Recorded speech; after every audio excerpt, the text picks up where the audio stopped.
Nice. All right. Yeah, there we go. All right. For some reason, like none of my OBS programs anymore, like ever recognize my microphone.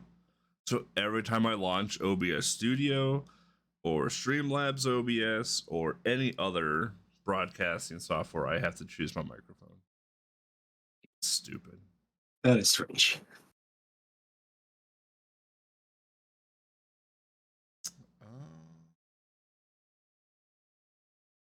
Just in audio levels here a little bit. Okay. Making sure they can hear you. And Yell's updated the title. Thank you very much.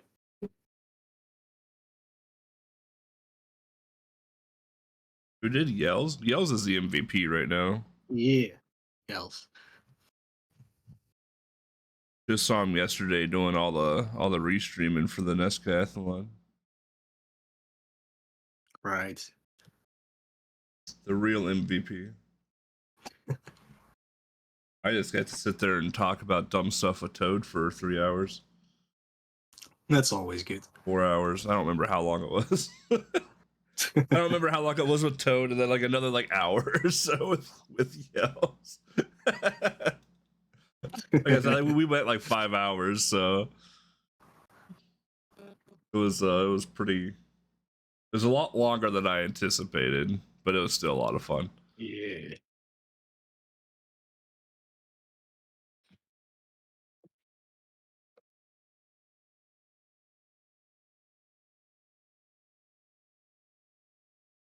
I got my Audacity open.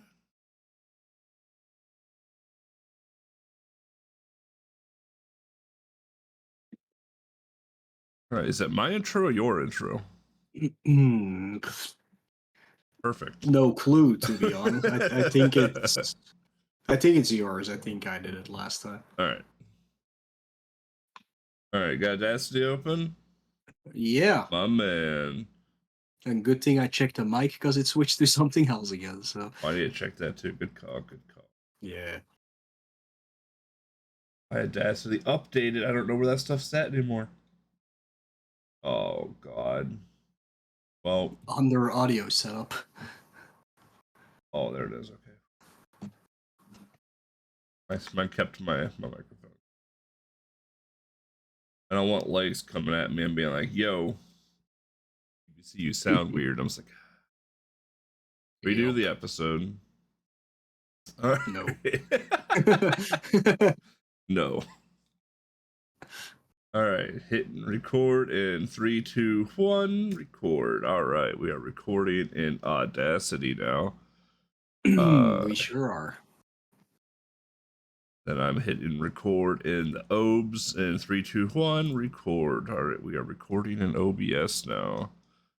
Also, legs, sorry for the background noise. I have my air conditioner running because it is sweltering again outside today. So, because apparently there's no such thing as nice summer days anymore.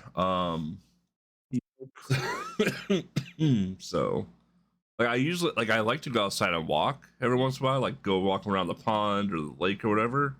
I forget it. It's been like I don't know what 95 Fahrenheit is in Celsius, but no clue. Take a look real quick. 35 Celsius out. Oh God. For like a week and a half with a ton of humidity. So it feels like when you walk outside, you can literally feel like the moisture in the air just hit you in the face. On top of all of the smoke from Canada right now, too. Mm-hmm. Because Canadians can't keep their fires to themselves. So it's been a miserable summer to want to go outside and do anything at all. So we got that going on right now. So I got like 2 air purifiers and an air conditioner running right now just so I don't have to smell smoke and sweat while I sit here. So dumb. All right.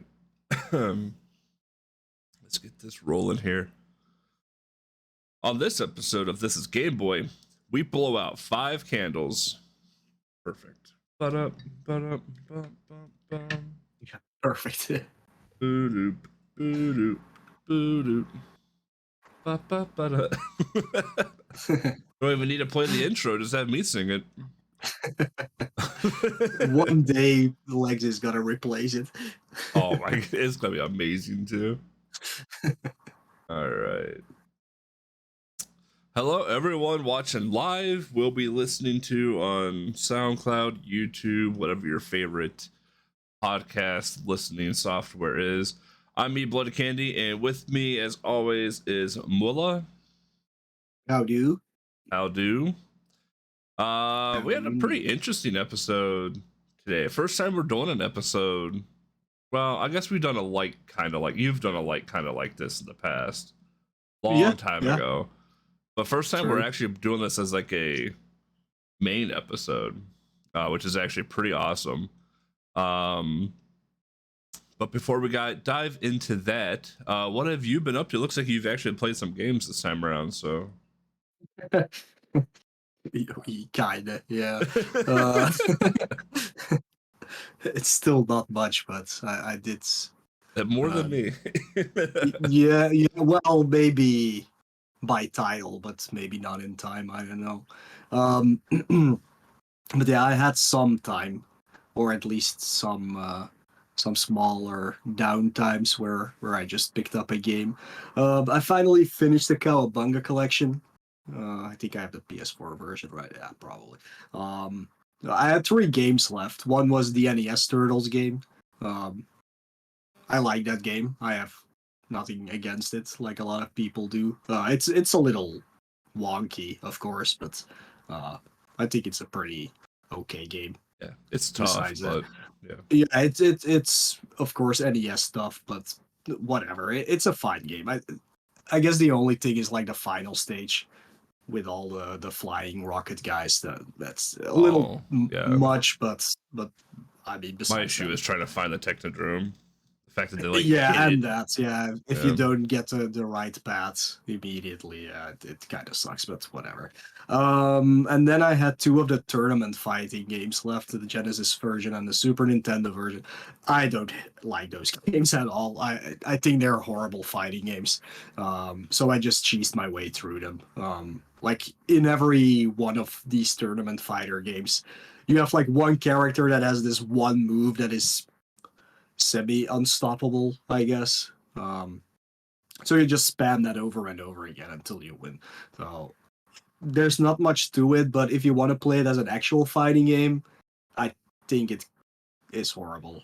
Maybe I'm wrong, but I think it's horrible. I don't think you can do anything in that game without getting your ass beat, even on the lowest difficulty. So, yeah, not for me. Glad I finished them. So they're out of the way now. And I'm done with the entire Cowabunga collection now. I also checked out the Final Fantasy 16 demo because everybody was like excited for that game since the first trailer dropped years ago, and I looked at it and I was like, oh god, it's one of those things again. I'm not gonna be interested at all, because Final Fantasy steered away from what it always innovates itself, right? It's like never the same kind of game. But I'm still very much into actual fantasy. And this just feels too lifelike for me. Like it's too serious. It's too brown and gray and red. I like the the nice, colorful characters, silliness of the old Final Fantasies. Oh, you saying Midgard plate falling wasn't a serious deal? How dare you? Yeah, it had a serious tone, of course, a serious story, but like the rest, like the characters are silly, and it just had that fun tone to it. And ever since 10, it for me it has been going downhill, even though I still like playing the games, but I'm not like super interested in. That's fair. But I must say I enjoyed the demo for what it was. I think it's a really fun game to play. It's definitely better to play this game than 15. I thought 15 was a little rough in my opinion. yeah, I mean, they had the mechanics down, like which they copied from Kingdom Hearts because it was the same director, of course. And this one has the director of Final Fantasy 14, I believe, like the online game. Yep. Um, but also like the kind of fighting system like you see in Kingdom Hearts, and it works well. So at least it has that going for it.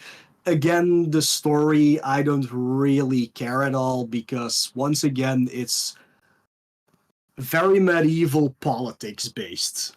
Think Game of Thrones because that's what inspired this game Perfect. actually, and that just bores me to death. I really do not care about politics in general, and in games even less. Like this reminds me of Final Fantasy 12, where the story I did not care for at all. Like I I still didn't don't like know what's 12 at going on all. in that game. This is a little bit more interesting. I think it has a great main character at least, but all the bullshit surrounding it, I don't care. But I was impressed by the demo. I thought it was a pretty cool game. I'm not gonna pick it up anytime soon. Maybe one day when there's a Game of the Year edition.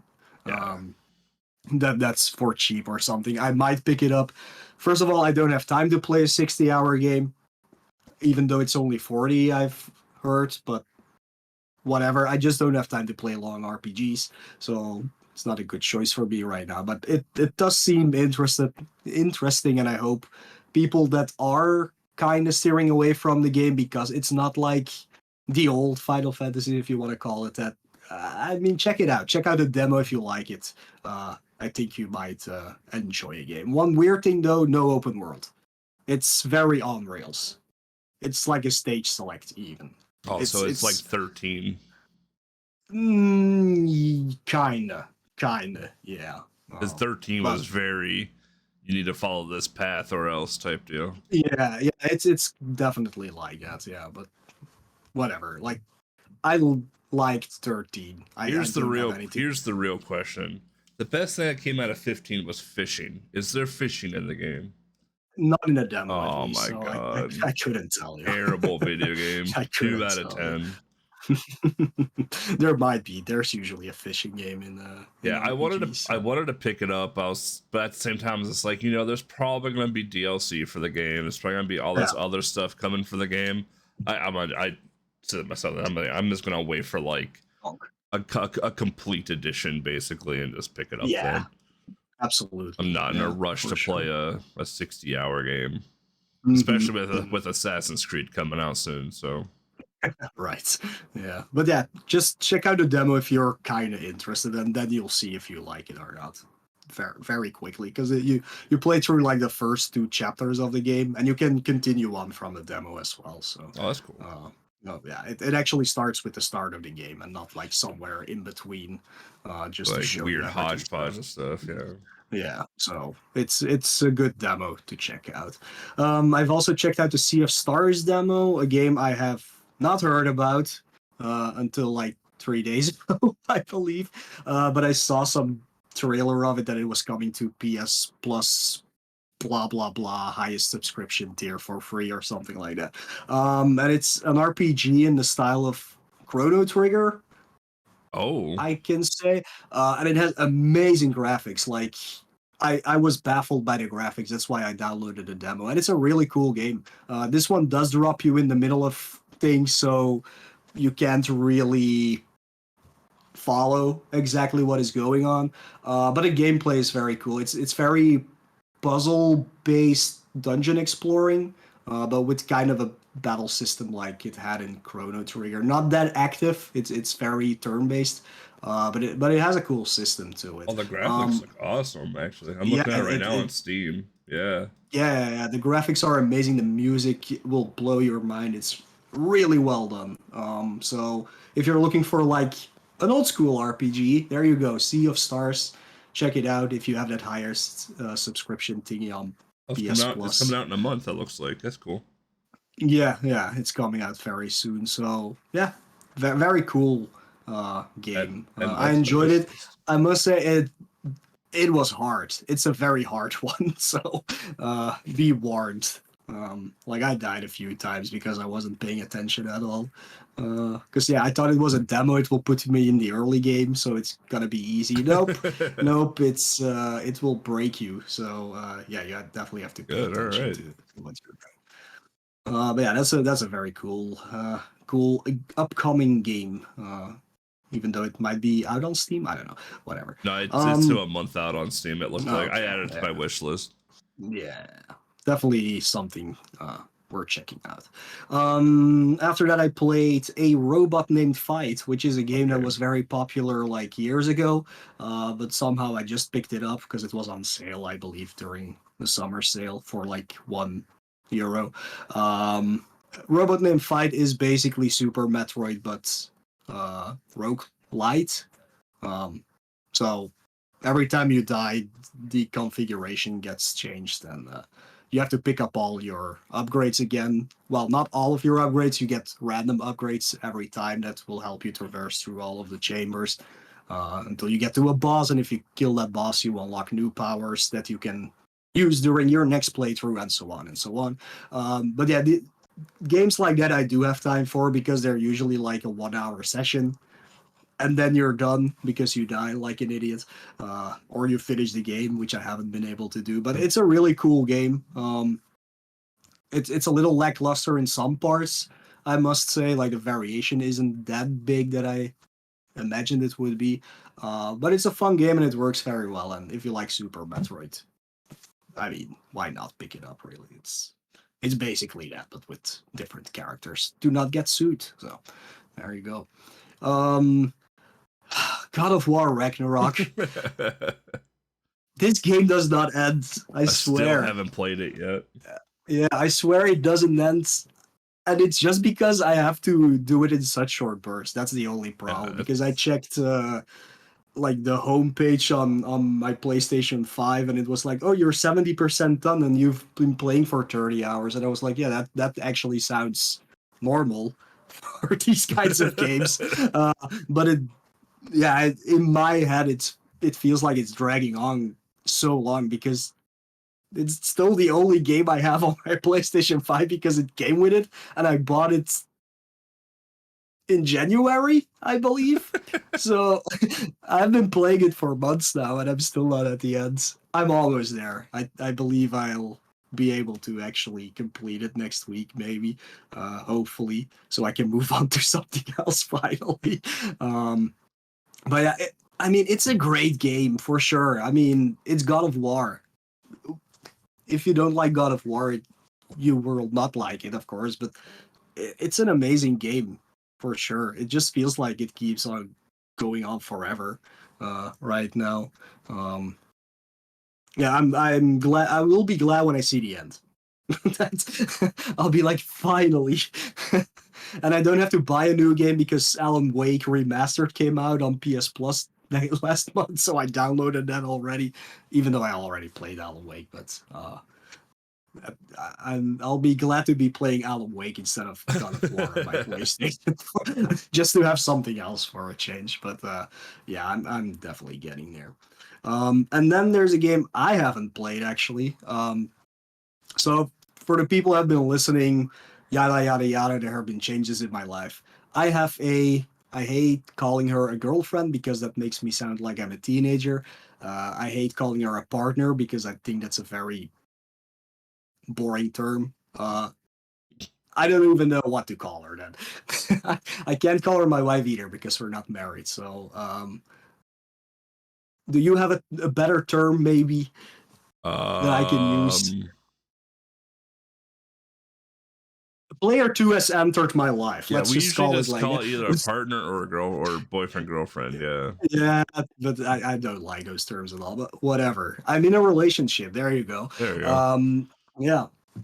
And she's not a gamer at all. Like she played Game Boy and Super Nintendo when she was a kid, but hasn't really played anything between then and now.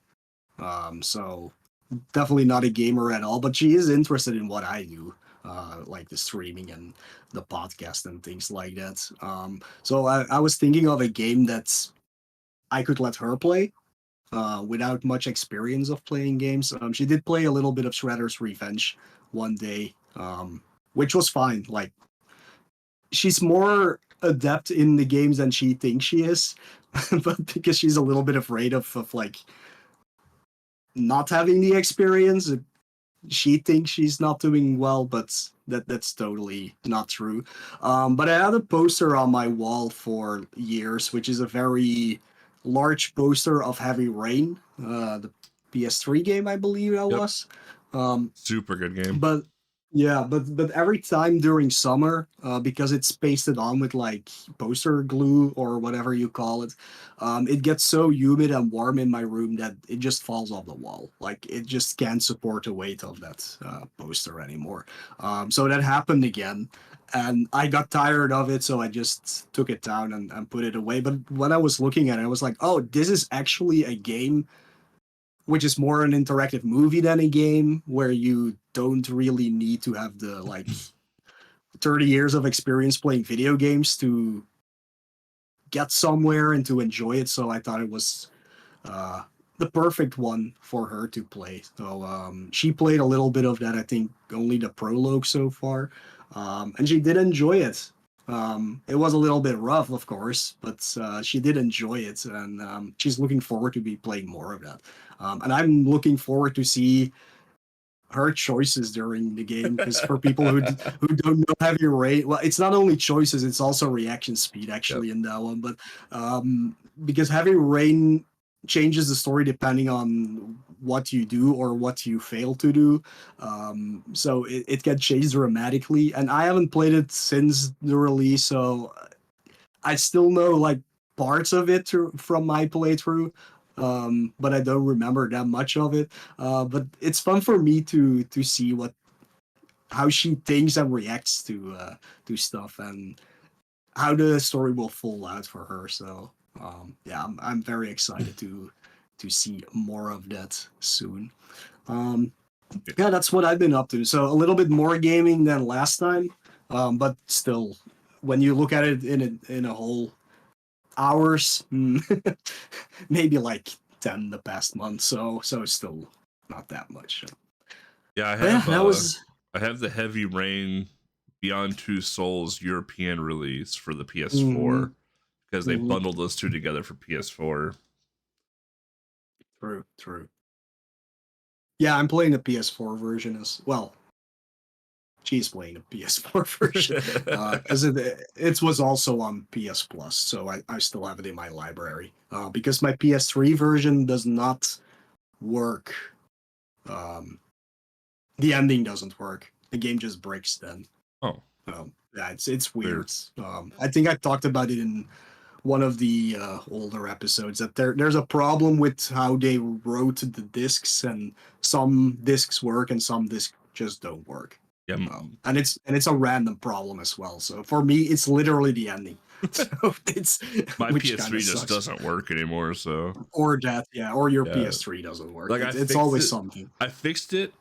Well, like I bought it for dirt cheap. I think I bought my PS3 for like $20, Oh and yeah. yeah, it was dirt cheap. But it like it would turn on, but it would shut off within like 20 minutes. So eventually, like one day, Yeah, like yeah, I yeah. tore it all apart. Like I did this on stream actually. I tore it all apart, cleaned everything. I re-thermal pasted everything, The put problem it all usually, back yeah. together, and it worked gloriously. Mhm. And I'm like, okay, well, I don't want to play it right now because I really don't have anything. I did at the time. I had like one PS3 game that was Saints Row 2. And it's like, well, I don't want to play Saints Row right now because I guess got done doing that marathon at the time. So I put it aside, and then I eventually I got all the Splinter Cells on PS3. I'm like, oh, I want to play some Splinter Cell. I'm gonna do it on PS3 to get some trophies. Hook up the Mhm. PS3. It just beeps at me like an idiot. I'm just like, whatever, I'm done with you. So someday I'll return back to that beat. Well, because I don't want to get rid of it because it's the Gen 1 PS3, so it's backwards compatible. Oh, So I don't yeah. want to get rid of it, but I also want it to work. So Yeah. um so I'm just like I'm like the hell with you. I'll deal with you later. But beyond that, I've been, so WoW Classic, obviously. So that happens. We're pretty much at the point now where we're pretty much done with phase 3 already. Um Wow. it was a short content patch for what it was. So now we're kind of just like, now I just sign on to raid and that's it at this point. Um what else we got? Battlefield 1942, Battlefield 2042. I got this game at launch. I don't remember when it released, 3-4 years ago, and it was a fun game, but it was buggier and glitchier than all hell. Like, the online servers were incredibly laggy. Your bullets wouldn't register. It was just awful. Um, but recently, I had a couple friends pick it up because it was cheap during the summer sale, and Mhm. we've been playing that for a few nights now. It's been all right. It's been fun. There's definitely not the player base that Call of Duty has, because Battlefield 1942 have these giant, like, 128 versus 128 player maps, and there's maybe like a handful of people that still play the game. So they just have to fill up the spots Right. with AI. The AI is dumber than a box of rocks. Um, so, but it itches that itch of wanting to play a military sim at least. So we got that going right now. I'll probably end up going back to Call of Duty eventually too. So AEW Fight Forever. So I don't know if any of you are familiar with AEW. AEW is a wrestling company. Uh, probably right after WWE at this point. A little bit bigger than Impact. It's a little bit bigger than Ring of Honor. But they released their, I guess, official first game to the PS5, and it's awful. It's brutally bad. And I mean Awesome. brutally bad. It's a game that should have came out for the PS2, honestly. The graphics are horrendous. The gameplay is horrendous. You remember back at the N64 when we would, if you, I don't know if you played wrestling games on the N64, but I played one on PS1, but I don't remember so which one it was. so back to the N64 days, when you played a wrestling game, when you would go to grab a weapon, you would grab it from the crowd, basically. But Mhm. in the newer wrestling games for WWE, they actually have them set up, and like you can kind of go get them. Like they're meant to be interactable. Well, AEW went back to the N64 style weapon grabbing, where you have to go to the crowd and bend over the barricade to grab a random weapon Oh, from the right, right, crowd.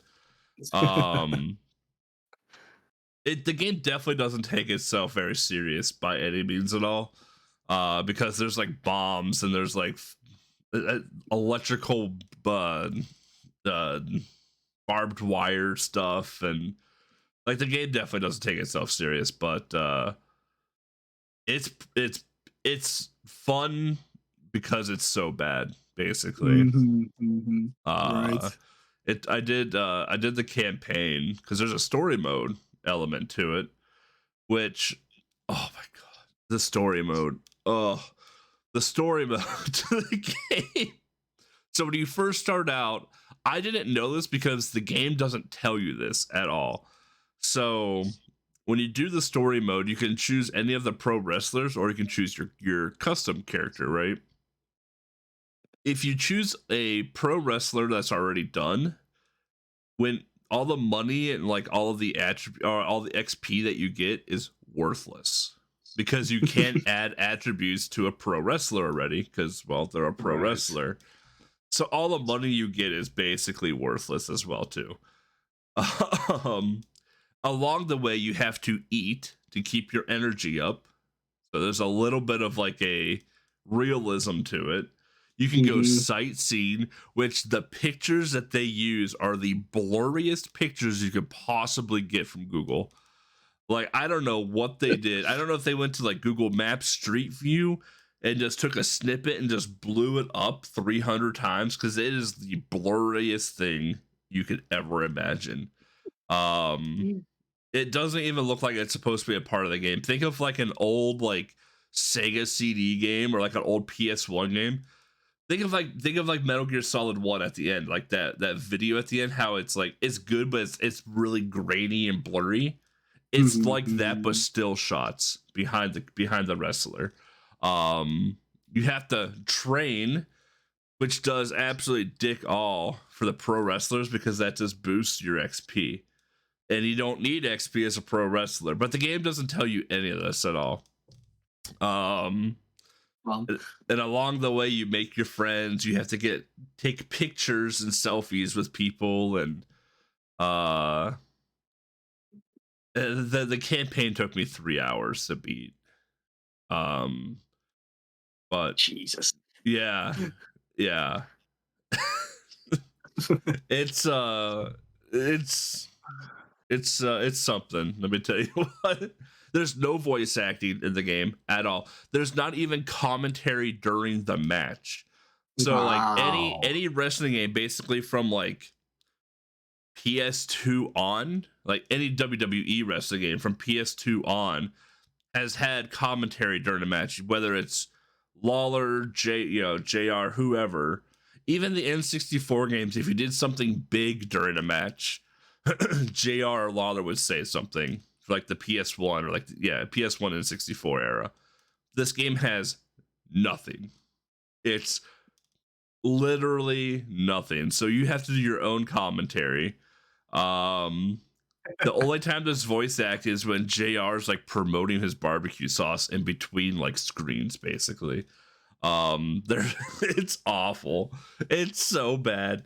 But yeah, it's a game. If you're wanting to pick it up, wait for it to go on sale for like $2. It's definitely not worth the PS5 price. not though. Yeah, no. It makes me want to pick up the new WWE game, which I haven't bought one since like 2013, just to like compare the two. Yeah. Like this is where you ought to be, but this is where you choose to go. Beyond that, I've been doing we try to do RGL race nights. So every Friday night, we've been doing RGL race nights. I believe this coming week will be episode 7 of season 1. And we had one night, it was a couple weeks ago, where it was dominantly Game Boy games. That's where I got all of my points. So that was where I got all of my points for the season so far. But it's been really cool. We've been playing a lot of games I typically wouldn't play or haven't played in a long time. Like last week we had was it last week? No, 2 or 3 weeks ago we had like Battle of Midway, like on 1943 Battle of Midway, I think it was, or just 1943, whatever it's called on the NES. Yeah. We had Frogger for the Genesis. We had Black Box Golf, which I absolutely hated. It was, but you get to play games that you just typically just wouldn't get to typically play on your own. So that's been a lot of fun, just getting a little bit more exposure to that stuff.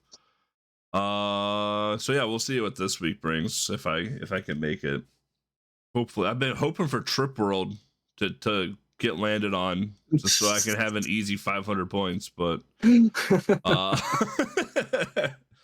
not getting Trip World yet. It was like the night we got all the Game Boy games. Like the first game was Kirby's Dream Land, and it was get as far as you can before the time limit hits. I think I got to DDD before the time limit hit. I was like, all right, well, that's 500 points.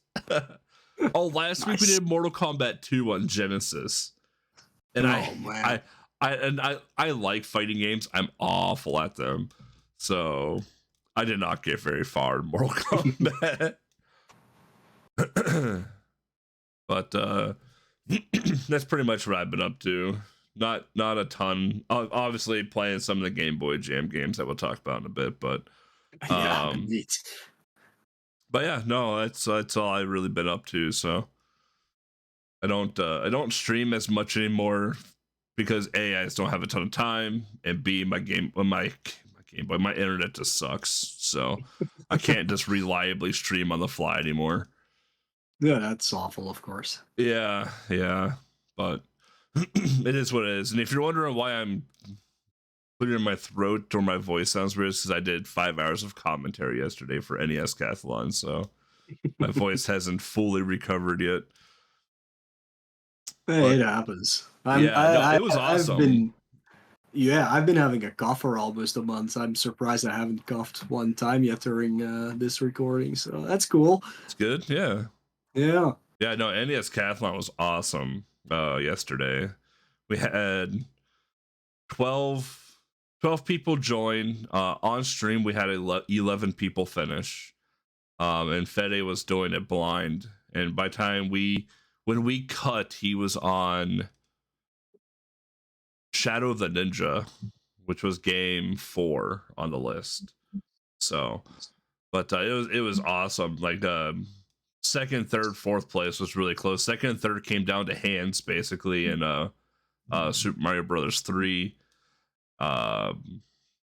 Oopla, who took first place, only had like a handful of mistakes, and the mistakes he had were not super time costly at all. So it was really cool just to see how much time people put in, the practice people put in.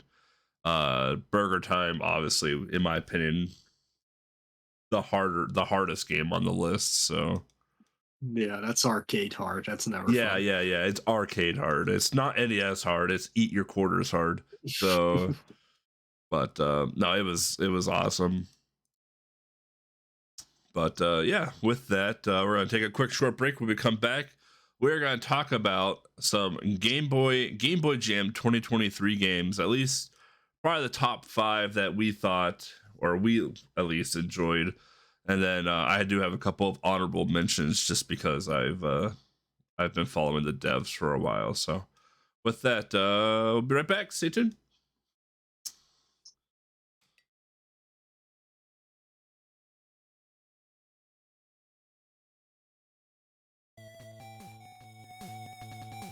Play some more Batman music. I got this top 100 best Game Boy music tracks for 5 hours. The problem with it is that it's not separated out by game or song. Oh, yeah, it's pretty unfortunate. That's why I ran down through the comments to see if someone did it for me. Because sometimes someone just does it for you. Yeah, no one did it. I was like, all right, well. Oh well. That's why I just download all of the soundtracks. That's just fair. put them on random, yeah. You have to like delete all of the sound effects though, which is not that fun. Oh, I just download the big zip from Zofer. Yeah, but sometimes it includes I see all what you mean. Yeah, the little sound effects. Yeah. Because he rips all the sounds out of it. Yeah. Well, it's alright. I mean, if you see it's not longer than 3 seconds, you can just delete it. Oh, if it's BGM, whatever, you're probably pretty safe. Yeah.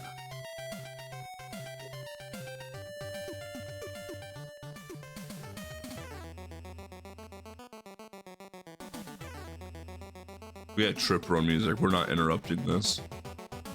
Oh boy.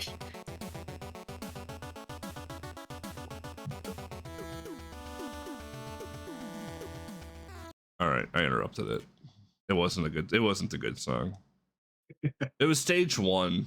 Like, yeah, it's fine. It's an okay song, but it ain't no banger like stage 3 or the credits. So True.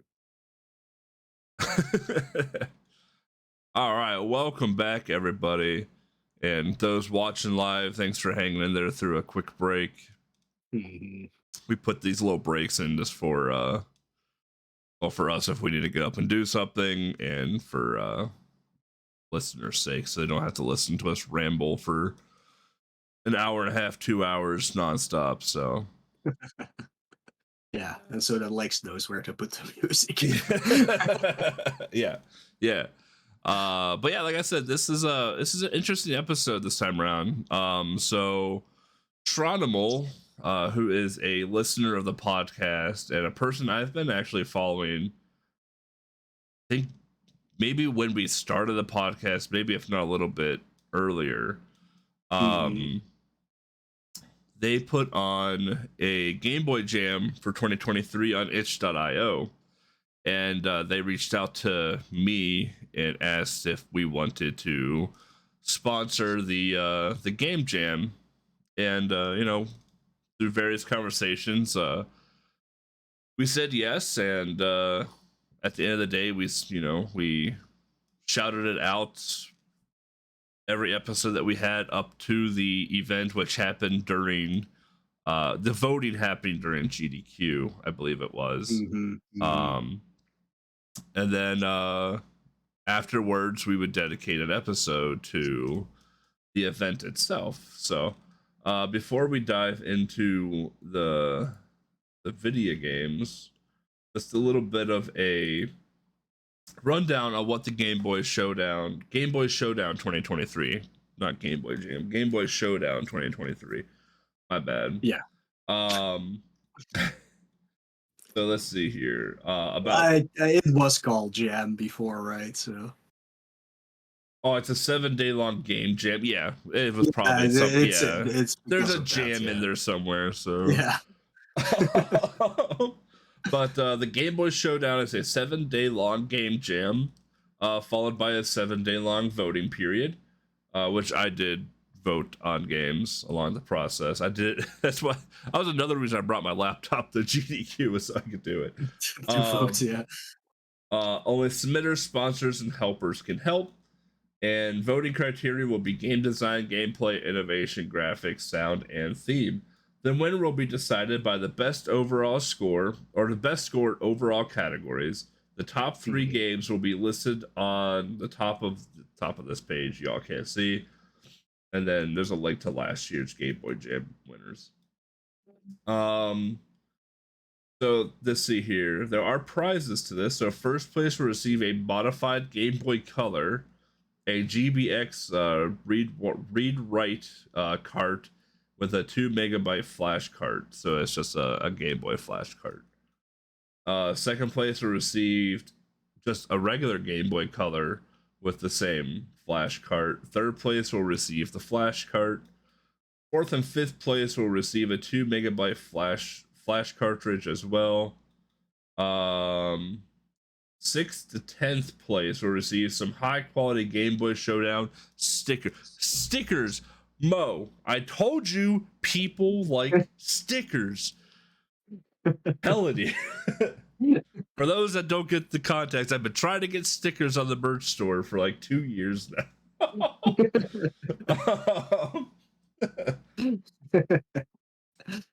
Let's see here. Coming soon, just like the new T-shirt.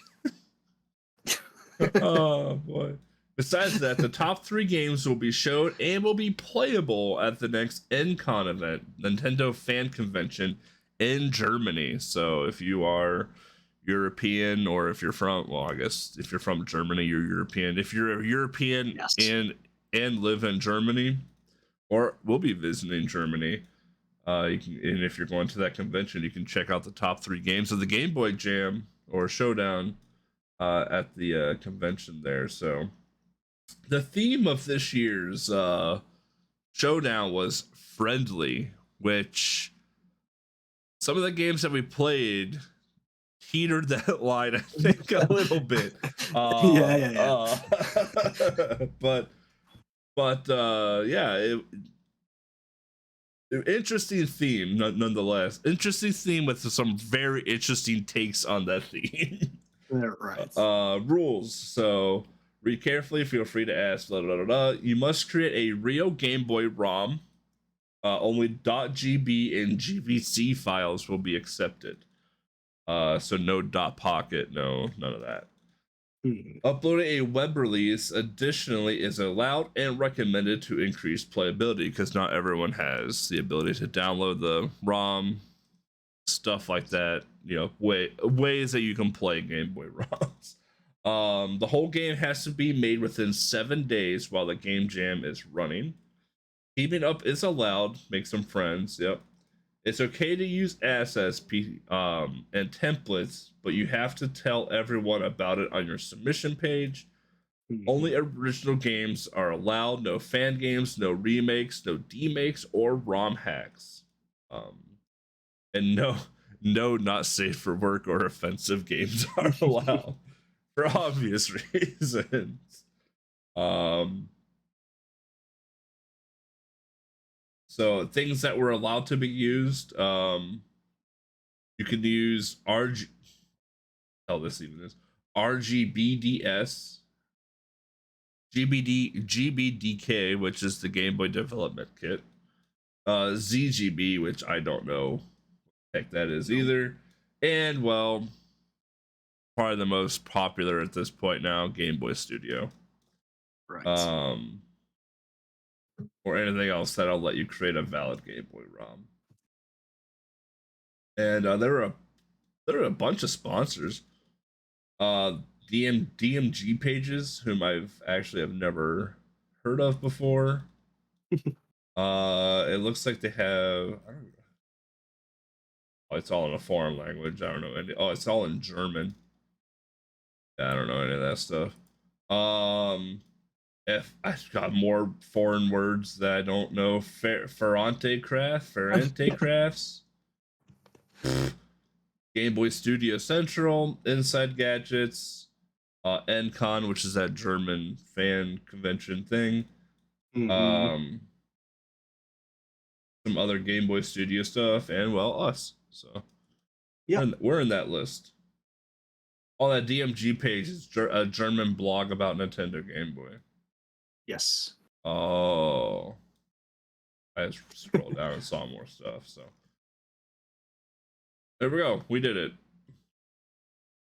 So that's a bit more about the Game Boy Showdown.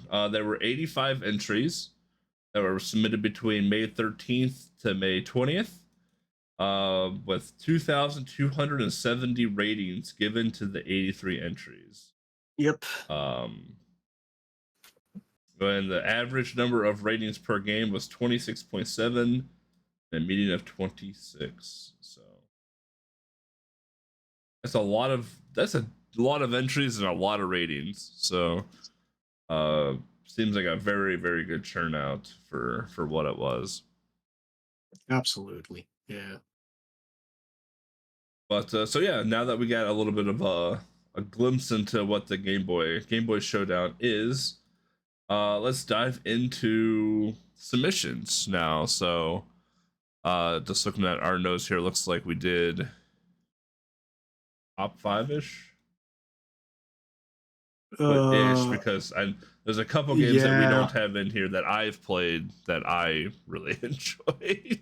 So Yeah. Yeah. I played I think one more as well actually, but yeah, I just put some in the notes here and there. Well, yeah, yeah. Um. Yeah. Well, I mean, I just picked random ones really that sticked out to me. Like I didn't really look at the at the ratings that much.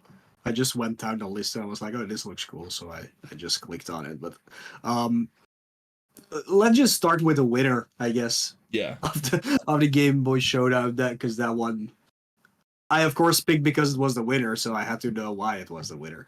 Um, so this game is called What Friends Are For. It was made by Shin, and they ended up getting the first place. Um, So yeah, this was a puzzle platformer, I would call it. yep. Um, it only consists of 5 stages, sadly. But again, like in 7 days, of course you can't make like a very huge game.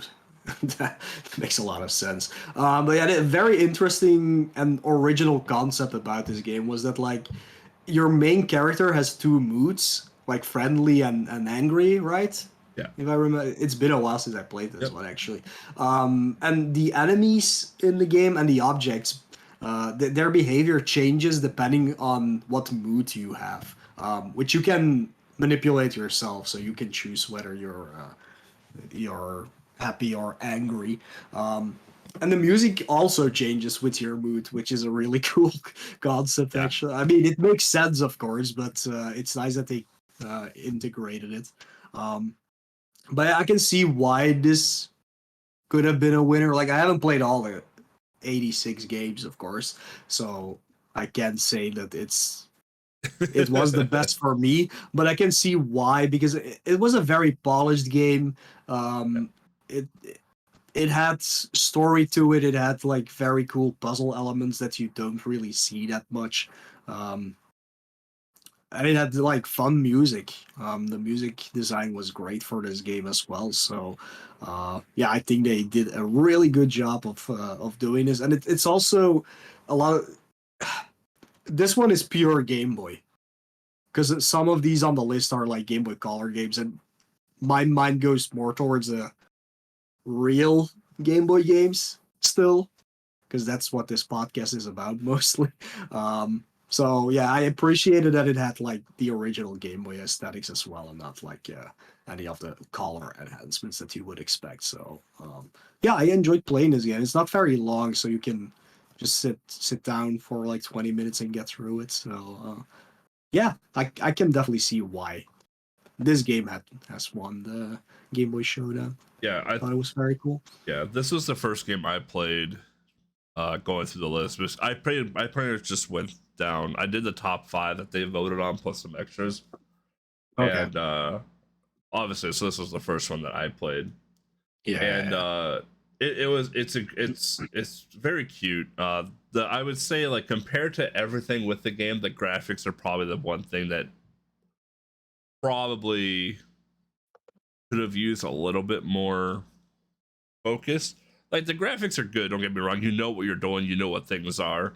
But like, compared to like the soundtrack and like the actual like systems in the game, like going between happy and sad, there's a bit of an overworld as well too, where you can see like the 5 levels that are like have a lock in Right, between right, them. Like they definitely went in depth with a few things, but maybe they just ran out of time and just, needed graphic. I'm not sure, but like, I feel like the graphic piece of it was I think the one determining factor for me. I was like, this is a really cool game. This could have been an awesome, like, really great game with just like a little bit of polishing on the graphics themselves. Um, Overall though, yeah, I having played the other games plus extras, uh, there's no doubt why this won number 1 in my opinion. Mhm, There's just mhm. no doubt at all. Incredibly interesting system as well too, from going from happy to sad. That's just something you don't see very often at all in a Game Boy game. Um, and the happy Yeah, stuff really makes the sprites just do look pretty cute as well too. So true. Yeah. Yeah, it's a very cool concept. Like, yeah, has it been done before? For sure. Like, yeah. but like, yeah, it was a cool concept to make a game out of. Like, the only other game I can think of at the top of my head is that Princess Peach game on Game Boy Advance, uh, which people are not happy about because she cries and people think it's like looking down on women because they cry or something like people are reading too much into that game, but that's the only other game I can think of where your mood actually Yeah, like lets you do other stuff. Well, it doesn't. Yeah, yeah. but yeah, it's cool. Like, you don't see this very much. Oh, it So looks like they released a version 2.0, which added more ooh, polish, a Game Boy Color compatibility now as well too, okay. and yeah. So Yeah, that's looks like there's nice. a V2 out now. So That's cool. Yeah, the thing is, like, people can still work on these games after the jam, so yeah, and if you can see. you can still play the original. They still have the original V1 out as well too. So if you want to see Yeah. the Jam version, you can still get that ROM as well. Just look at this like these are the demo versions. Yeah, Some people will continue on making the game bigger and more polished. Other people will just leave it as it is. But yeah, it's cool. They have like a jam to set up stuff that you can maybe work on some more. Really cool. yeah. the next game was my favorite out of all the games that I played, and it was Retro Quiz Tower. This was my favorite of them all. It's when you think quiz, you think you're just getting quiz cards in front of you like Jeopardy. But no, this is actually really interesting. So it's an isometric view where you actually have to walk through the tower. So there's like an adventuring element to it as well. And when you encounter, I guess, something, you have instead of a fight sequence, you are asked a question related to Game Boy or pretty much anything retro. And if you get it wrong, you get hurt. You actually have a health bar in this as well too. You have a little heart in the corner. So this was by far my favorite game. Like it was. I was when I didn't think I was going to like this game because I think quiz. I'm like, "Oh, I'm gonna get stupid quiz cards across the screen. Like this is gonna be dumb. But like the graphics are incredible in this game. First of all, the fight scenes, quote unquote, or the quiz scenes are very, very well detailed because it actually shows your player and the thing that you encountered. It has a choice option at the bottom too. So it asks you the question at the top, and at the bottom you have a little finger arrow to choose your answer. Yeah, this was amazing, and how it ties into friendship is so like if you know more than the person that you encountered, you'll gain their friendship. That's kind of the premise of the game. And yeah, I don't know. It was just really, really good. So yeah, it's a and really also cool this thing. music was done by Beat Scribe, who also did the music for What Friends Are For. So same music composer as well. And this one actually had a team of people. This one was attributed by Ruben Retro, and I'm gonna butcher this name, and I apologize. Anon, yeah. Or just Ainon, yeah, yeah. or Ainon, yeah. I'm not. Mhm. I told you I'm gonna butcher that name, but yeah. So and also there's been an update to this game as well too, where they fixed some bugs and they've actually given you more time to answer the questions now. Because if I had a really big complaint about the game was you didn't have a ton of time, like you didn't have a ton of time to answer the question if you had to like reread the question a couple of times. That would probably have been my biggest complaint to the game. Yeah, mine would be the movement speed of your character, but That's I fair mean, too. Yeah. it's. I mean, you would expect it to go a little faster Yeah. because it's clearly based on like Monster Max on Game Boy. Like Yep. that's where the inspiration came from. But like Monster Max moves like very quickly, and I have been playing that game, if you can call it that, because it has been 2 months actually. But so yeah, it immediately clicked in my head like, oh, this is like Monster Max, but then you move so slow, and I was like, oh, this is a little weird. But besides that, it's perfectly fine, of course. So yeah, very very cool concept. And Even at the this point, questions were well, really not good too. So yeah, even the questions are really good. Like I wasn't expecting that. Usually you can think of questions yourself that would be in a game like this, but these ones are like very specific, but you still know them. yeah. If you play Game Boy games or are into retro games, like sometimes you have to think like, oh, I actually don't know what this is, but they all make sense and they're fun questions. This version only has one floor, which is not much, of course. But Terminal posted in our Discord that they are making an actual cartridge. They just received a prototype actually for it a few days ago. So go check out our Discord if you want to see the picture of that, I guess. And they will be doing further updates before they get a final physical release. So it's something to look forward to like an actual tower. Now it's just a floor, so you Yeah. can't really call it a tower. Uh, more Retro like a quiz bungalow. floor. Yeah, or retro quiz bungalow or something like that. But yeah, so the tower is still getting built basically, and I look forward to seeing the final product Yeah. for sure. It's really cool. Yeah, this is a super, super fun game, so Yeah. took me by surprise in a way. Let's just say Yeah, yeah, that. yeah. I didn't expect anything of it when I saw Retro Quiz Tower first Yeah. either, but yeah, it was really good. The next one I played, and I think you played it as Oh well. yeah.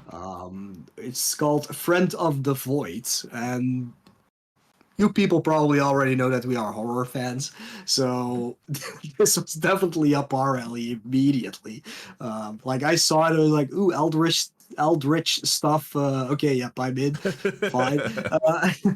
So this is like a very small top-down adventure slash RPG, but you don't really fight monsters. You actually talk and listen to them, It's almost like which is Undertale. Yeah. like Undertale or even like Persona, where you Yeah. like talk to the persona to get to know them and then act in some way to gain their trust or something like that. It's kind of like this, but a light version. So you listen to them, you hear what their problems are, you talk to them, and then you give them an item you can find throughout the small world to satisfy their needs, and then you befriend them basically. So yeah, this game, amazing artwork. I love stuff like this, especially if you see it on a Game Boy resolution. Like the details that put in the drawings for like these eldritch creatures is just, it blows your mind that they can actually make something like this. So it again, this is a very short game. It doesn't have that much to offer, but like all the designs of the monsters are like absolutely fantastic, and even the world itself looks very eerie and like you feel like you're in an Eldritch world immediately. And the soundtrack just makes it even better, basically. Like it's a very haunting soundtrack. Do you want to guess who made the soundtrack to this game? The same person Yeah. that did they had a lot of work for this they were Game Boy busy. showdown. They were busy for Jesus. that week so far. Yeah, but yeah, again, amazing soundtrack. Can we just give that person like a prize or something for most Yeah, work in can we be soundtracks during beat scribe yeah, yeah. a trophy or something? Jesus, yeah. But yeah, really cool game, and it actually has like a very sad story to it. Does No, so no spoilers because it's very short. So if I just say one thing, I would already spoil it. But again, it's tied to the friendship uh, team that's going on here. But yeah, it's very sad. But this is a game I would love to see like a 2 hour game of. Uh, 100% on a yeah, cartridge. on a 100%. cartridge. Yeah, like because it's like top-down adventure. You have to like find an item to give to the right person and things like that. So it would be cool if there's like a super big, well, super big for a Game Boy game, big world where you have to do stuff like that and then Yeah. find the right people. But yeah, if the person who made this, which was, let me So see the here, art and story was Sleepless Seven, by a person with and alias of Ryumaru or Christopher oh boy, Pariano. There we go. mhm, The mhm, programming. So this is interesting. So the programming is from Horatiu.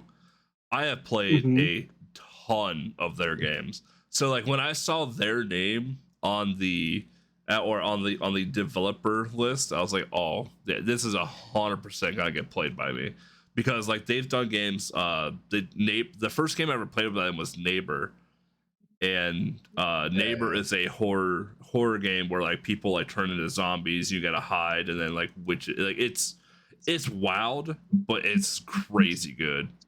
They did another game called After, which was absolutely incredible too. And Cargo was incredible. They did a game called Bitterfoot, which is like a dynamically changing like dungeon crawler, but it's horror based. Like it's their games are just absolutely just they're super good. So Mm-hmm. when I saw Mm-hmm. that name, I was like, "Yep, go right into that game." And then obviously Beast Grab did the music we just talked about before, but sound effects were from Tronimal.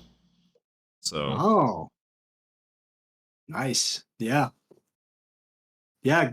Get on it, people who made Friend of the Void, making a bigger game. Like, yeah, I love stuff like this.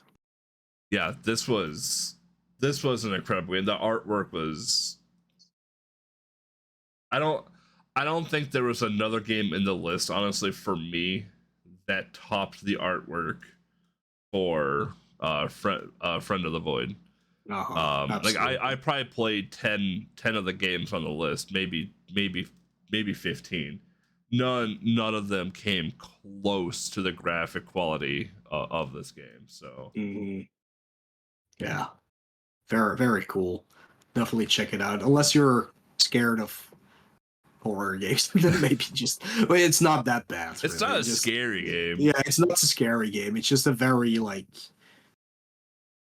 atmospheric game, I Yeah. guess you can call it. Like usually when it comes to games that are based on like the Eldritch horrors, uh, Lovecraft, that's his name. Yeah.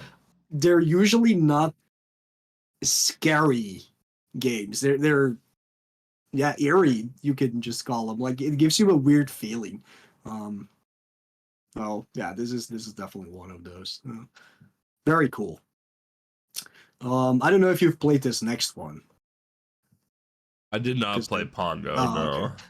no. I just I saw Penguin, and you know our history with Penguin games, so so I was like, yeah, I have to check this out. So it looked super cute. Yeah, it's a very short top-down adventure slash RPG game. We um kind of inspired by Pokemon a little bit, I guess.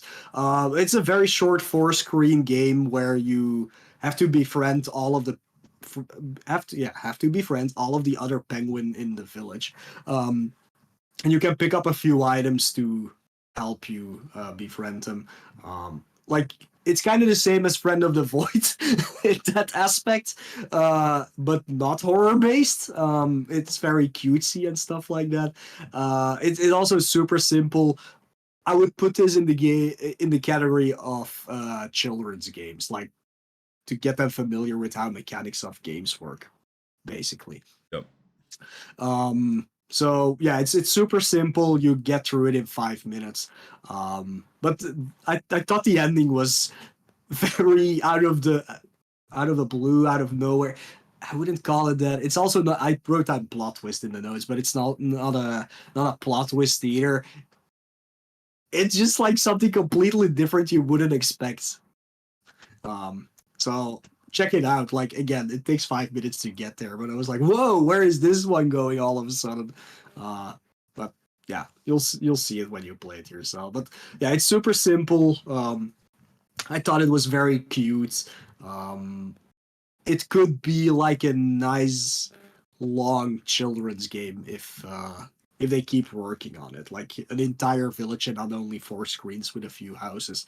I could see it being a very cool game to give to a small child and be like, "Hey, check this out. It has cute characters, stuff like that." So, yeah, Pongo or Pongo Friend. It was The like title screen Pongo says Friends or something Pongo, like but that, right? Pongo Yeah. Friends, but I think it just called Pongo. But yeah, very cutesy, fun little. Yeah. The next game I actually played, um, and that one's Together Alone, which I thought Mhm. was a pretty interesting game. Together Alone's a puzzle platformer. Um, where you use two friends, or where two friends get separated after hearing rumors about a cave and whatnot. So you have two. I guess that's the two friends, but you have two people or two characters that you can swap between. So you have the top one and the bottom one, or the lighter one, the darker one, so you can tell the difference between the two.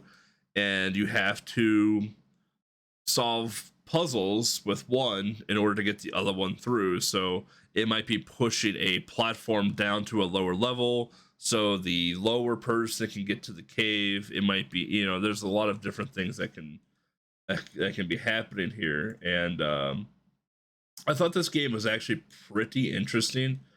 The issue I had with it was, so I ran into a few issues where I would soft lock the game Oh, because some of the platforms I may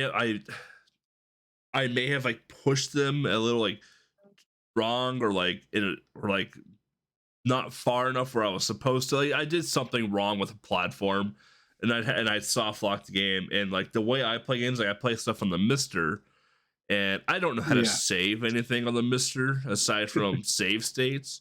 So like every time I soft lock, I'd have to restart the damn game again. Granted, like it's a short game, but like you get tired of doing stage one like 5 or 6 times. Right, So right, right.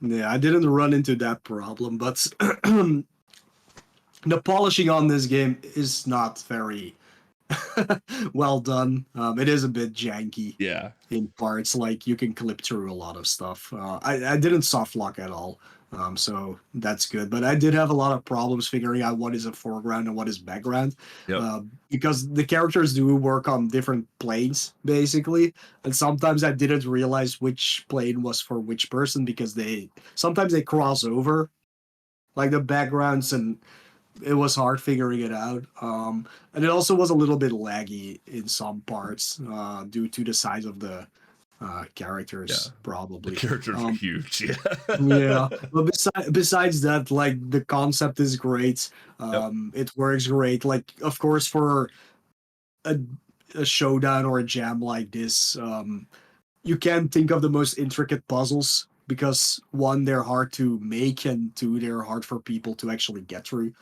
for such short games. So they're simple enough, at least, to get through. Um, and it's very short, but again, this might be one of those games that could get expanded Yeah. to infinity, basically. Um, like just think of games like Cat Trap, which is also sometimes Oh God. two character based. Like games like that have 100 stages. You can do something like that with this as well. I thought the cutscenes were actually pretty silly funny, like not haha funny, but like yeah, it had some silliness to it, which I really do appreciate. Um, so I think this is a really cool game for sure, and I put this one on the list over over what is the other one called, over the Pact, which is the game that came in second place during the showdown, which has a similar idea where you have two characters that you control to get through puzzle rooms. A little bit more sophisticated puzzles than I would say than in Together Alone. But yeah, that one is more Game Boy Color, so I didn't really put it on the list. But if you like these kinds of puzzle games where you control two characters and you have to solve one room together, check out the Pact as well. Because it has like a very similar style to it for sure. Yeah. I didn't play Friendly Fire, so that one's Yeah, that all was the you. last one I picked because I the description was weird, so I wanted to check it out. Like I'm gonna open it up. So like it's a. Do you know that the moments when you're playing Tetris and the whole world starts moving too fast and you just keep up? That's Friendly Fire, a high-speed falling block puzzle game about how difficult it can be to keep the flame of friendship alive. So I thought, wow, they made like some kind of Tetris slash columns game, but it's definitely nothing like that. To be honest, the gameplay itself was not what I was expecting, and not as intricate as I would have expected. You're basically controlling a character which has one of 4 colors, and there's lava falling from the sky that has a particular color, and you have to pick up the one which color you have. But if you pick one up, you change color. That's basically it. So it's super simple. The reason I put it on the list is it has like this cute art, and it has a story mode, and it starts very wholesome, but it gets so freaking dark so fast that I was like, what am I playing right now? So again, I can't spoil it. It will take you again like 5 to 10 minutes to get through it. But just check out that story mode. Like, it goes super dark, super fast. So yeah, like there's not more I can say about it. I think the graphics are great. The gameplay is like it's well made, like everything works as it's supposed to work. It's just not a very in-depth puzzle game as Tetris. Like I was expecting way more than that. But yeah, just that story mode, like it it left an impact on me. Let's just say it like that. So that's why I put it on the list. And this was also the last game that I played uh, from all of these games. So maybe that's why it made an impact. Um, yeah, I did want to check out the game that came in third place, My Friendly Little Island, but it's an hour-long game. I didn't have the time to do it, but that will be my maybe honorable mention. I don't know. I haven't played it yet, but there must be a reason why it came in third. So um, I might check that out some other time. But it looked really cool. At least it has from the screenshot. It has incredible graphics as well. So I might have to check that out later. So. Yeah, the other game I played, my top 5 was Around Town. And the only reason I chose because I'm familiar with that developer as well. So Around Town is it's so cute. So the developer is Toadstool Picnic, and they have a few other games. More notably, the game Melanie and the Magic Forest, where you go through and well, you collect items and hand them out and befriend people and go into a magic forest. It's super super super super cute, and this game pretty much picks up where it's left off. Instead of people, you get to play as adorable frogs. Um, and the name of the game here is that you want to earn some money by upgrading your favorite bike. So you get to see Dart, that's the frog's name, on a bike. It's so goddamn cute. It's kind of a cuteness overload. But you go around, you fulfill requests, you earn money, and you chat with people. It's a very much overworld talk, get money, do something type of game. Nothing insanely innovative. Nothing that would blow your mind by any means at all. But the color scheme is very very very soft. The graphics are super well done. Like I said, I've been following this developer for a while now too, and they've always like the graphics have always kind of been like the main point of detail for their games. So definitely go check it out. And there's a town map too that's actually super well done. So which I wish Melody the Magic Forest had, but it didn't. The game I wanted to play, but I didn't get around to it, was Rune Story, which is Mm-hmm. it was a Game Right, Boy right. Color. It was a Game Boy Color game by Spicy Fuse. The graphics look like they were inspired by Stardew Valley and Rune Factory. Um, and it's one of those action RPGs as well too, where you don't go into like a turn-based thing. You have to befriend locals. You get to romance a girl, and you can go on adventures to make money. I just didn't have time to check it out. But the main goal is to get married and get to know everyone. Um, get to know everyone that's exploring dungeons. So, uh, it just seemed like a very in-depth game, and I didn't have time to go into a very in-depth game before the podcast Yeah. episode. But that is one of the games I do want to check out. Is Rune Story. So Yeah, it looked interesting. yeah, Looked like a proper RPG. yeah. It looked Oh, really good. yeah. It looked scary to play in a short amount of time. Let's just call it Yeah. like that. Yeah. I watched like the demo GIF that they had up, and I was just like, I'm Yeah. like, that's probably gonna be like a 2 hour demo. I don't have 2 hours right now to Mhm, play through mhm. this. So, but yeah, the other one I wanted to play too was Song of Morris, which was Song of Morris Ghostly Night. That was the other one I wanted to play through. The only reason I didn't get a chance, like I had it downloaded and everything, and the only reason I didn't play it was because I forgot to move it to the SD card Right. for the Mister. So that was literally the only reason I didn't get a chance to play it. But I do want to play that eventually as well too. So I think that's just kind of like a graphic novelty type of game. So Yeah. All right. Nice. Yeah, that's kind of the games that we have picked out to play. Like we said, there's like 86 of them in 85 total, so entries, yeah. or 85 entries. So definitely go check them out. We can. Wait, where's my link? Now it disappeared.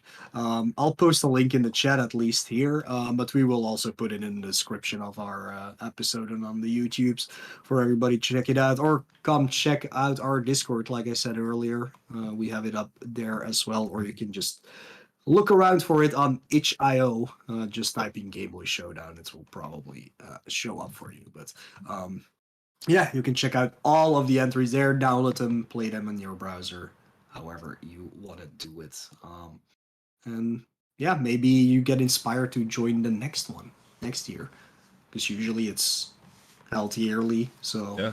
uh, Game yeah, Boy Studio is real easy to use, especially I haven't used it in a while, but Game Boy Studio 3 was absolutely bonkers for how easy it made, or how easy it was to make something from scratch. So, hmm and they hmm added a lot of extra features in Game Boy Studio 3, so yeah, you weren't limited to a crappy 12 by 12 sprite or whatever it was. Like you could actually like make decent sized sprites. You could have parallax scrolling. There's a lot of stuff you can do with Game Boy Studio 3. So yeah, a lot of cool games have come out of it already. So yeah, always looking forward to seeing more.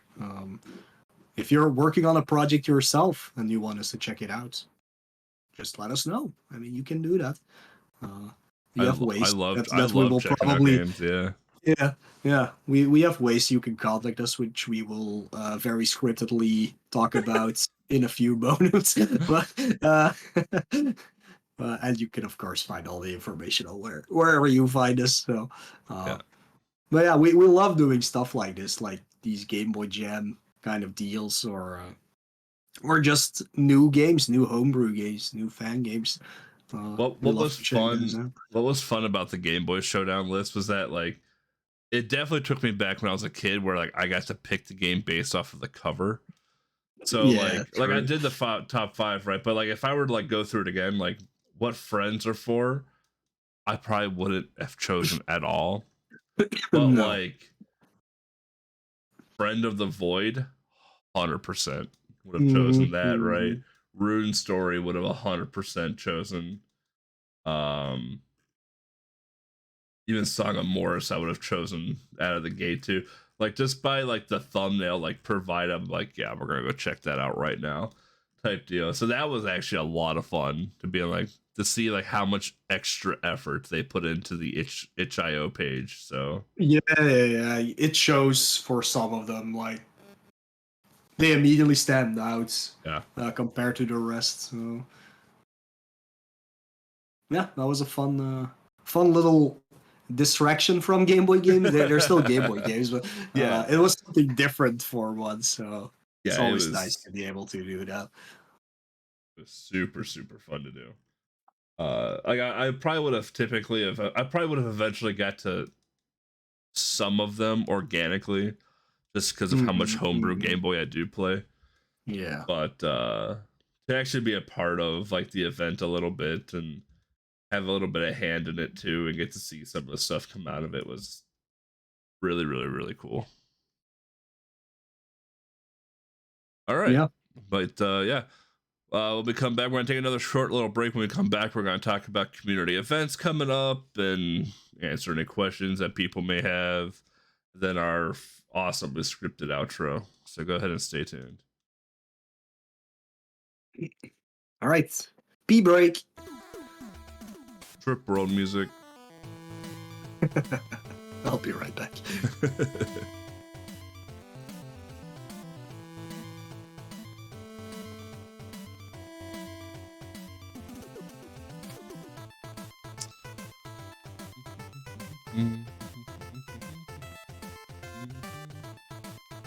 How you doing, chat? I see you, Manic.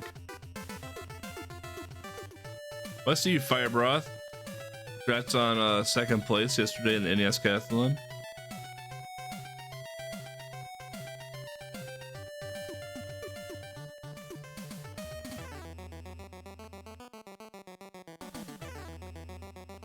Only Zool, yep.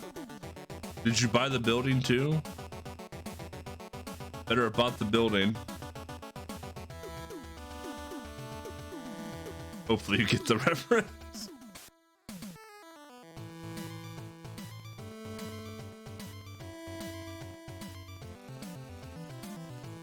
No, I have that same book right. Oh, you guys can see my cursor there. I have that same book right there where you see the Joker holding up the camera. I have that same book. Oh, and I are twinsies. That's the Killing Joke Batman visual novel.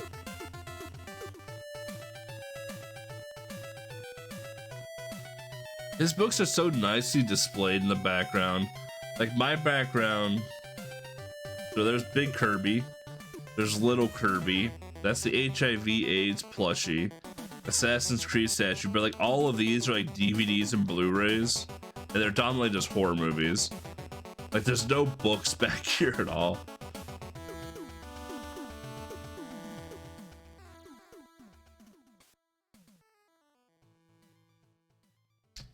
I have my Kirby mangas here. I have Kirby manga 6 in the hallway table right now. But oh, that's a reach back. I have 2 copies of number 5 because Amazon messed up my order. Like Amazon messed up my order, and I eventually got 2 copies of number 5. I don't know what to do with one yet, but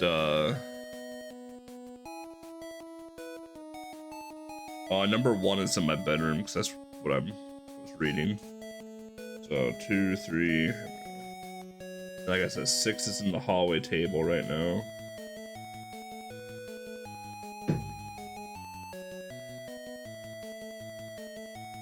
It Follows? No. Is that a horror movie? That was a very horror movie. Yeah, there's 2, 3, 4, and 5. Like I said, 1's in the bedroom and 6 is in the hallway. I never noticed the little Kirby's on the spine.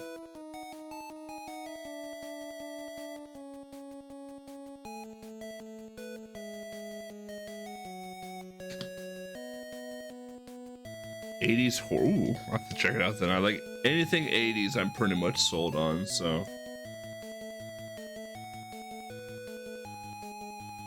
'80s theme, where if it came out in the '80s, I'm pretty sold on it out of the gate.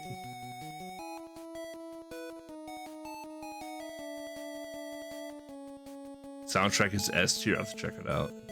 It Follows. I'll add it to my full Chrome tab.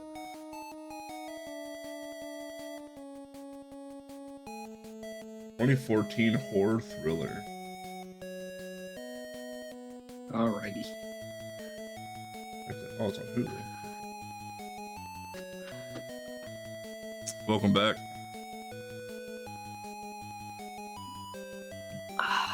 Thank you.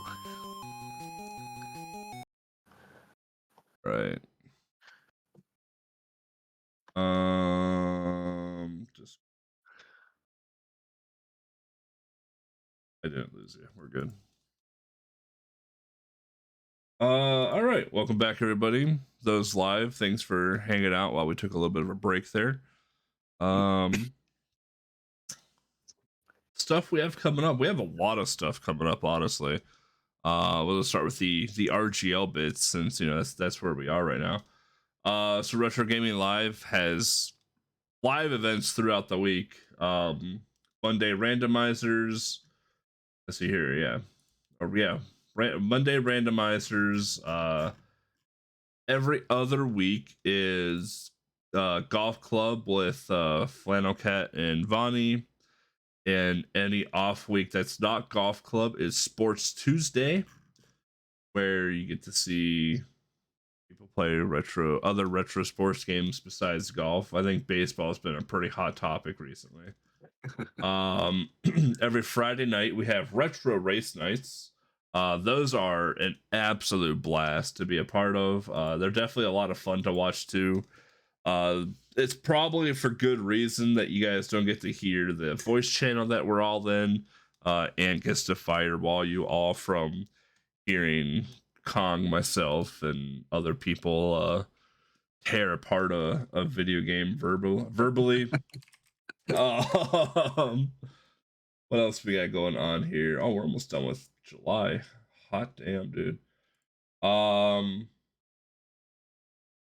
See here, I know we got some Sega stuff coming down the pipe or coming down the reins now here. So later today, for those watching live, we do have Sega Ring of Champions the first event. I'm not familiar with Sega Ring of Champions, Me but neither.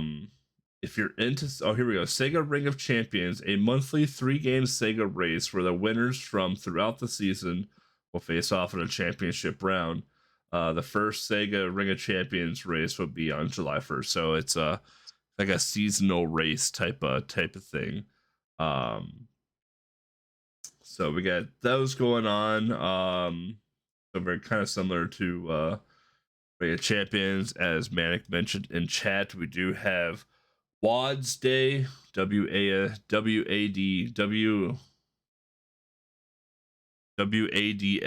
It's usually WASD, but WADS day, which is dedicated for games that use WASD. So like Doom and other type of DOSy games. So Mm-hmm. also we have the Sequence Break podcast with Lat Mackey. That happens every Wednesday, every other Wednesday. I don't remember anymore. Not sure. Might be every week. We'll say every Wednesday for the sake of Lat Mackey. So every Wednesday, there is another podcast that's live on the channel called Sequence Break Podcast by Lat Mackey, where he brings in a runner of a game or a series, and they talk about how they got started. They talk about the game itself, the speed run, a bunch of other things about the game and the runner itself. So actually a very interesting podcast, high production value. So they have transitions and stuff. So which we don't have very much of. Thursdays we have RGL TV Night at the Cinema with Cypher and friends. We have so much stuff. Um, in August, we don't have a date. We don't have a date announcement yet for this, but we do have the ONOT chosen for August. So if you are into one night only tournaments, the August. Oh, we do have a date for it. It's not in the calendar. The date for the ONOT in August will be August 12th at 1 p.m. Eastern time, and it will be Windjammers. All right. So if you're a fan of Windjammers, or just want to be in an ONOT for Windjammers, or just want to be in an ONOT in general, August 12th, 1 p.m. Eastern time, we'll be doing Windjammers. So definitely check that out. Let's see here. Why is this in here? hold on here. Am I getting bamboozled right now? Okay, I am. I'm being bamboozled right now. I saw a Burger Time score code not in there. I was like, no, absolutely not.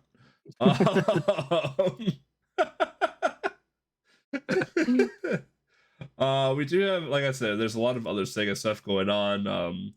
Sega Friggin' Champions Race 2, which will be the Shinobi series, will be Saturday, August 5th. Also, there's going to be plenty of more Sega stuff coming down the pipeline. September, we're looking to have a Sega O-Not happening as well too. Now that the Sega crew is a part of the channel, so to speak. So, giving a lot more spotlight to other systems other than the NES and SNES. Finally, Mm-hmm. what else we got going on here? ESA, I think, is happening right now. For those that like to watch ESA stuff, I don't follow ESA very closely anymore because all of my European friends don't really speedrun anymore. um, so yeah, it looks like ESA, oh, it ended yesterday, so There you go. all right, well, there's that.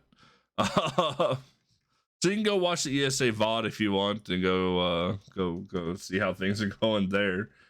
I just knew it was happening because I saw it on my Twitch follow list. I was like, okay, ESA is doing its thing right now. Before long, GDQ will be opening up its submissions for a GDQ 2024. Hard to believe we're that far along in 2020 already.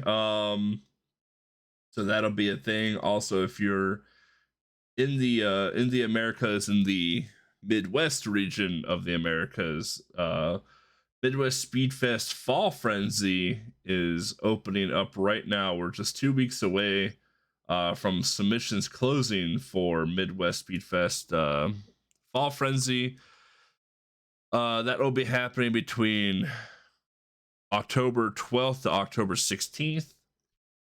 I'm assuming this is an online event since I don't see anything about in-person stuff. So definitely get your submissions in there. If you're not from the Midwest, you could probably still submit. You're probably fine.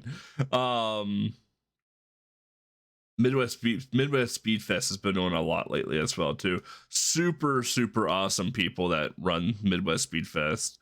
I participated in a couple of their events in person, and I hang out with them fairly often at GDQs as well. So whenever you see like the Pringle station or the Shack Food station, that's Midwest Speedfest. So that's us hanging out at Midwest Speedfest. So if you're ever at GDQ and you see a Pringle, even if you see a Pringle station or a Shack Food station set up, come say hi to us.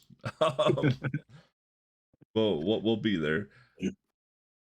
Let's see here. Beyond that, I don't think there's there's probably a bunch of other stuff happening. I just don't know about it. Because like I said, we're kind of in marathon season now.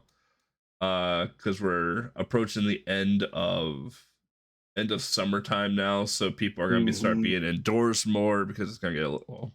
Hopefully, it gets a little bit colder outside because the summer has been just absolutely wretched. Yeah, holiday season typically seems to be a big push. The early part of holiday season seems to be a big push for marathon bits as well too. So we're definitely starting to get into the meat and potatoes of marathon season here. So we'll definitely have more coming up. And then, like I said, there's probably a bunch happening right now. So that we just don't know about. The best place to figure that out at is it's not even called it's called X now, by the way. So Twitter. Oh God. So some of the best places I find this information out aside from Discord is Twitter. If I can't find on Twitter that is, I don't know how to pronounce it, like Ongus. Oengus.io. Yeah, Oengus. I don't know how to pronounce it, but that's another one that has you can go in there, you can kind of see like a calendar view of like everything that's kind of happening as well too. So you can definitely check that out as well. Do we have any questions at all? Nope, we do not have any questions Perfect. this We can time. skip right over that. Yeah, we can go We straight can to our go scripted outro, like right I into the mentioned earlier. scripted outro. Yeah. So yeah, if you have any thoughts and suggestions for the podcast, we'd love to hear it. Whether you want to do it publicly, on reviews or in Twitch chat here when we're live or the Discord channels, we'd love to hear back from you. Or if you just want to keep it private as well too, DMs are always open as well. Twitch and Twitter and Discord DMs and stuff like that is a good way to get a hold of us. Probably Discord for me more than anything, because I check Discord more often. um, but we'd love to hear from you. We'd love to hear any feedback, good, bad, mediocre, whichever. We want to make the podcast better every episode that we push forward in. If you have fun little things like, for instance, the Game Boy Showdown or other types of events that you want to get the word out about on, shoot us a DM. We'll take a look at it and talk amongst each other and more likely talk about it in some fashion. So Exactly.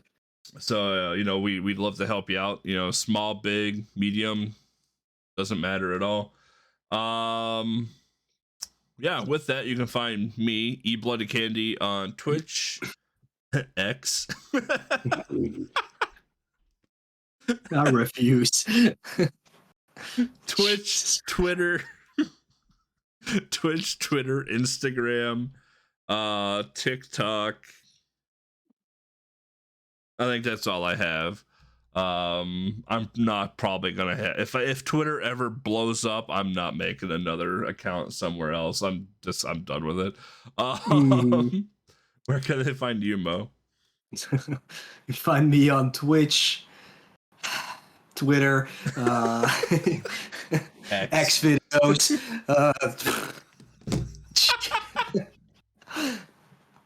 X hamster. I don't know, like anything with an X in it. YouTube and Instagram. Oh yeah, all YouTube, slash yeah. all slash Mula, which is written Moelleuh. Yeah, mostly I would say nowadays just on Twitter and Instagram, I guess. Yeah. Or again, like a DM in Discord is always fine as well. That's the best way to like actually get in contact with me. And if you want to see what I'm doing with my life, it's Instagram, I guess. No, yeah.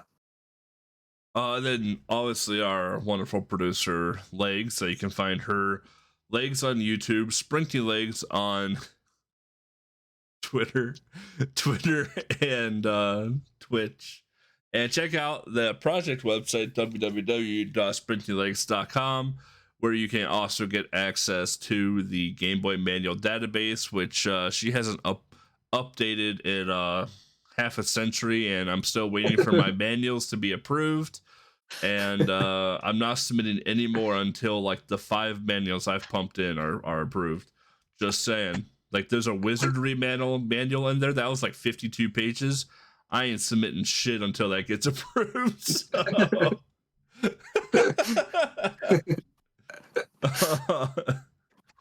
So yeah. That's happening.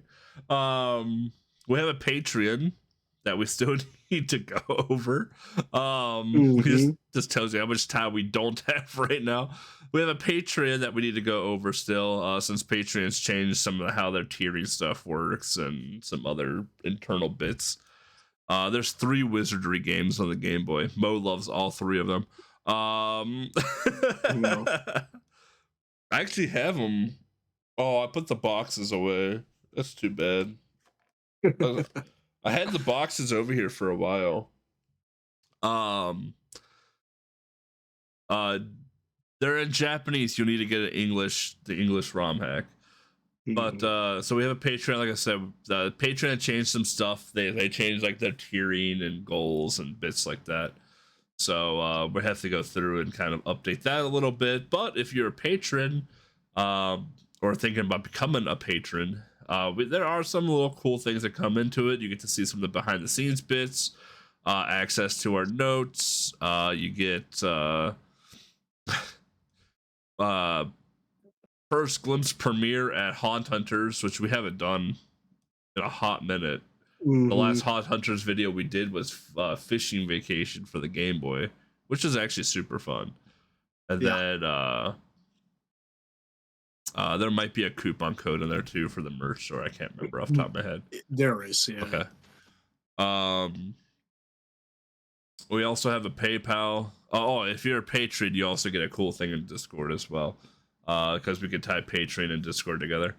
But if you do PayPal, please let us know. We can't type PayPal and Discord together because reasons. But if you do support us through PayPal, please let us know. We want to thank you and do whatever we can to thank you for your support. So figure out something through there. I don't know what that is off the top of my head. I don't think we've gotten a PayPal yet, so we'll figure that out on the fly. All right. Don't worry about it. We also have a merch store, merch.thisisgameboy.com. There's no stickers yet, but there are t-shirts and coffee cups, which I had a fight for the coffee cups, by the way. Let's just put that out there too. Like, I have a coffee cup right there on my shelf. This is Game Boy Coffee. I had a fight for this coffee cup. Let me tell you what here, chat. When we were starting this merch store, Mo's like, coffee cups are dumb. No one wants to buy a coffee cup. Became #1 seller because coffee cups. And he refuses to listen to me to put stickers onto the merch store. Imagine having stickers. I could take them to GDQs. I can stick them to things. I can stick them to laptops. People can stick them to people can stick them to their fight sticks. If they're small enough, they can stick them to their Game Boys. People love love stickers. But there are some cool t-shirts up there. I think the limited edition t-shirt finally got brought down after forgetting about it for like a month. I don't think so. It's still up all right. Well, there's a chance to get the limited edition This is Game Boy t-shirt. At this point, it's just a joke that it's a limited edition, so just gotta stay there. Does it say limited edition on the t-shirt at all? Yeah. If it does, we should make a new. We should just make one that says limited edition in double quotes and just keep it up all year round. It's not a bad idea, to be honest. The shirts themselves are actually super nice. I've had mine since we launched the store back in Christ, what was it, 2019? 2 years ago? 2019, 2020. And I've watched it a ton of times. The screen print still hasn't faded on it. It hasn't shrunk. It still fits really well. The shirts themselves are decent quality. They're either a Hanes or a Gildan shirt, so there's a bit of a thickness to them. Like, they're not bad. Like, I'm selling it because, obviously are. So they're not bad shirts though. Like, they're your typical, you get a plain t-shirt and screen print something onto it, but they're nice. Like I said, I've had mine for 3-4 years now, and I can still wear it. It still looks pretty new. So yeah, same indeed. I have the limited edition. I have two limited edition Game Boy shirts. So maybe we can have a limited edition sticker as well too. It just says limited edition. Sticker. Oh, it just says limited edition in Game Boy font with double quotes on the end of it. Yeah, that's the sticker. There's nothing more. Yeah, it's actually a good idea. Oh my god. We still need an amazing penguin t-shirt too. Yeah, I really, yeah. I have to finish that. Oh man, stickers. See, people. I even got confirmation in chat that people love stickers. So a few units before qualify. Yeah. But yeah, well, I mean, Yeah. yeah. Look, we're in here for the marketing stuff now at this point. Yeah. Well, like, it was fun because like we made like the limited edition shirt. I'm just gonna keep putting it in quotes now. We made that limited edition shirt for when we launched the merch store on our, what was it, third anniversary, fourth anniversary? Yeah, something Yeah, like third or that. fourth anniversary. We launched the merch store, so we made a limited edition shirt for the anniversary, basically. And then we took it down, and I think we put it back up again for the anniversary. Like we kept putting it back up for the anniversary. So every well, it's like once a year for a month you can get the shirt. And I think like this last time we just never took it down. So it's been up literally since May. It literally So takes 5 seconds to take it down, but I'm like, so we're just like, yeah, now it's limited edition at this point. Yeah. Quote unquote limited edition. That's That's so dumb. hey, I mean, marketing, right? Right. Money, obviously money is probably tight, especially nowadays with inflation and how the economy has been. Listening to the podcast, watching the podcast, rating the podcast 5 stars, just doing 4. We can go down to 4 or more, 4+ stars. All right. If you can't go any lower than 4, honestly. Like the software just doesn't allow you to go below 4 on the this is Game Boy podcast episodes. Don't try it, but I'm just saying it just doesn't work. So 4+ stars on all of the episodes.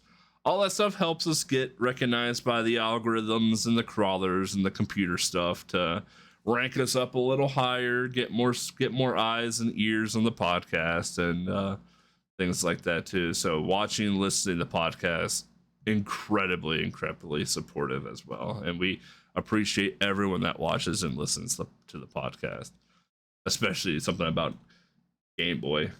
So Right. Yeah. did I miss anything? No, This is well what scripted, so like always, you can find all of the information we have been saying during the past 10 minutes on our website. This is gameboy.com.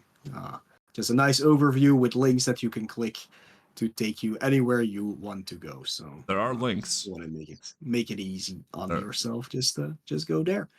There are links. And sometimes there's a widget on the page that works. That lets you listen to the last episode as well, too. Yeah, sometimes. I said sometimes because it's a 50-50. But so yeah, you can go there too. If the widget loads, you can listen to the last episode as well. If it doesn't, then we'll just click on the SoundCloud link and listen to the last episode. Which, by the way, y'all need to put them into playlists like I did with the first like 5 seasons, and give them cool names like I did with the pandemic. Yeah, well, you can still do that, so go ahead. You're right, I could, but there are 2 other people that upload these podcasts. I'm just saying. Actually, it's just Legs. All right, Legs, listen here. You can even make it Sailor Moon themed. I don't care. Playlists, make it easy for people. All right, so looks like you already got the next game in here and everything. I do have the next game in here. Interesting choice. Yeah, because I was looking over what we have done and I noticed that we have never done it before, even though I'm pretty sure we mentioned it a few times before. We've definitely talked about it. Yeah, but like next time we're gonna take a closer look at the first Contra game that was released for Game Boy, called Operation C, or as it was called in Europe, Probotector. Probotector was like that on the NES as well, of course. But yeah, Operation C or Probotector will be the next game we're gonna talk about. Yeah, fun game, cool game. Actually excited to talk about it. I love Contra, so Big Yeah. fan of it. But so yeah. Until next time, y'all. Thank you all for hanging out. Thank you all for chilling. Thanks for listening. Those watching live, thank you for tuning in live, watching the podcast episode. Boy, I can talk after 5 hours of commentary. And for those listening on YouTube, SoundCloud, and whatever your favorite podcast software listening device is, thank you again for listening. Until next time, when we come back with Operation C, ta-ta. Later, mans.